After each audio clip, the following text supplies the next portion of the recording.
আজকে একটা দারুণ স্টোরির কথা বলবো। সেই স্টোরিটা থেকে আপনি জীবনে অনেক কিছু শিখতে পারবেন। একজন লোক তাড়াতাড়ি অফিস থেকে বাড়ি এলো, এসে খুব রাত্রিবেলা লেট নাইটে ঘরে ঢুকেছে, তাড়াতাড়ি খাবে। কি করলো, সে ওয়াশ বেসিনের পাশে তার ঘড়িটাকে খুলে রেখেছে।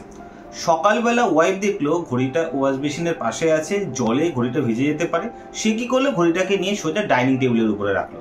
ছেলে স্কুলে যাওয়ার আগে ডাইনিং টেবিলে বসে ব্রেকফাস্ট করতে থাকলো এবং অসাবধানতায় ঘড়িটা উপর থেকে নিচে পড়ে গেল এবং ঘড়িটা ভেঙে গেল। ব্যাস যা হয় আর কি। বাবা প্রচন্ড রকম চিৎকার করতে থাকলো এবং সে ওয়াইফকে দোষারোপ করতে থাকলো, ছেলেকে দোষারোপ করতে থাকলো। তারপরে সে রাগারাগি করতে থাকলো, খারাপ কথা বলতে থাকলো। বলতে বলতে সে অফিসে পৌঁছে গেল। অফিসে যখন সে পৌঁছালো তখন সে দেখলো সে তার সুটকেসটাই আনেনি।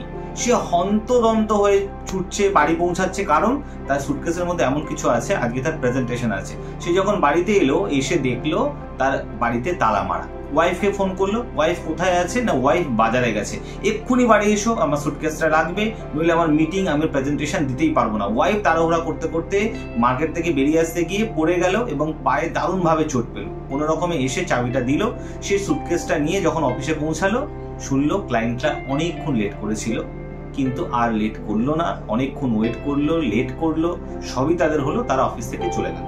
ব্যাস যেটা হয় আর কি। বস এসে তার উপর চরম চিৎকার করলো, সে ডিপ্রেশনে চলে গেল। ওই মোমেন্টে ওয়াইফের ফোন এলো যে সে এক্স-রে করিয়েছে, তার পা ভেঙে গেছে।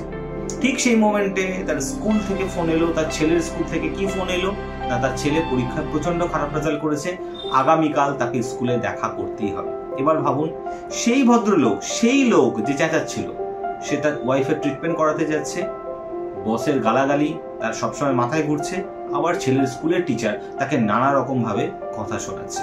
কি করা উচিত ছিল বলুন তো? যখন ঘড়িটা ভেঙে গেল, যেটা আর আপনি ফিরে পাবেন না, ওই মোমেন্টে জাস্ট পজ, ওই মোমেন্টে খুব কুইক রিয়াকশন না, রেসপন্সটা একটু পজিটিভ হওয়া উচিত ছিল, একটু ধীরে সুস্থ হওয়া উচিত ছিল। তাতে এতগুলো ঘটনা ঘটতো না। আমাদের জীবনে অনেক সময় এরকম হয়, যেটা আমরা ফিরে পাবো না, সেটা আক্ষেপ করতে গিয়ে এমন কিছু বলে ফেলি, রিলেশন ব্রেক হয়ে যায় এবং জীবনে অনেকটা সময় বেকার নষ্ট হয়ে যায়। তাই পজিটিভ রেসপন্স আর রিয়াকশনের আগে খুব সাবধানে রিয়াকশন করুন। নিজে ভালো থাকুন, অন্যকে ভালো থাকুন। নমস্কার।